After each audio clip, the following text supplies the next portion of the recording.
നമസ്കാരം. വെറുപ്പും വിദ്വേഷവും നിറച്ച് കേരളത്തെ അപകീർത്തിപ്പെടുത്താൻ ശ്രമിക്കുന്ന ഒരു ചിത്രം ഇന്ന് തിയേറ്ററുകളിൽ എത്തുന്നുണ്ട്.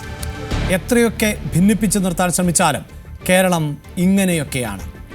ഒരു കാലഘട്ടത്തിൽ ഭ്രാന്താലയം എന്ന് വിമർശിക്കപ്പെട്ട നാട് നവോത്ഥാന ചിന്തകളിലൂടെ മതസൗഹാർദ്ദം ഊട്ടിയുറപ്പിച്ച് ഹിന്ദുവും ക്രിസ്ത്യാനിയും ഇസ്ലാമും കൈകോർത്തു നിൽക്കുന്ന ഇടമായി മാറിയിട്ട് കാലമേറെയായി.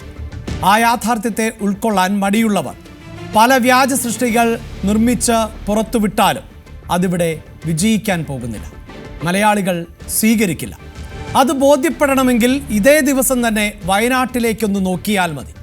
മുണ്ടക്കയിലും ചൂരന്മലയിലും തകർന്നുപോയ ജീവിതങ്ങളെ കരളുറപ്പുള്ള കേരളം കരകയറ്റുന്നത് എങ്ങനെയെന്ന് കണ്ടു നോക്കിയാൽ മതി.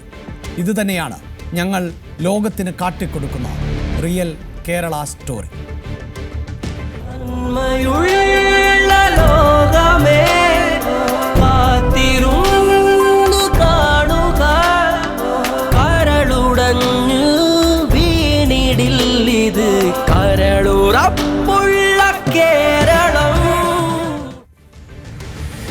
ആ നടക്കുന്ന ഓർമ്മയിൽ നിന്ന് നമ്മൾ മുക്തമാകാൻ ശ്രമിച്ചുകൊണ്ടേ ഇരിക്കുകയാണ്. വയനാട്ടിലെ മുണ്ടക്കയിലും ചൂരൽമലയിലും ഒരു രാത്രി കൊണ്ട് തന്നെ ഒരു ഗ്രാമം ഇല്ലാതായ സാഹചര്യം.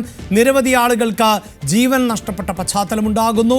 നിരവധി ആളുകൾ ഒറ്റപ്പെട്ടു പോയ സാഹചര്യമുണ്ടാകുന്നു. അങ്ങനെ വേദനകൾ നിറഞ്ഞ ദുരന്തങ്ങൾ വേട്ടയാടിയിരുന്ന ഇന്നലകളിൽ നിന്ന് അവരെ മോചിപ്പിക്കാൻ നമ്മൾ ഒറ്റക്കെട്ടായി ഇപ്പോൾ നിലപാട് സ്വീകരിച്ചു.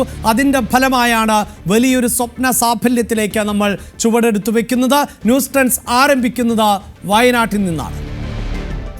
മരണമാർന്നിടും നാളിലും മലയാ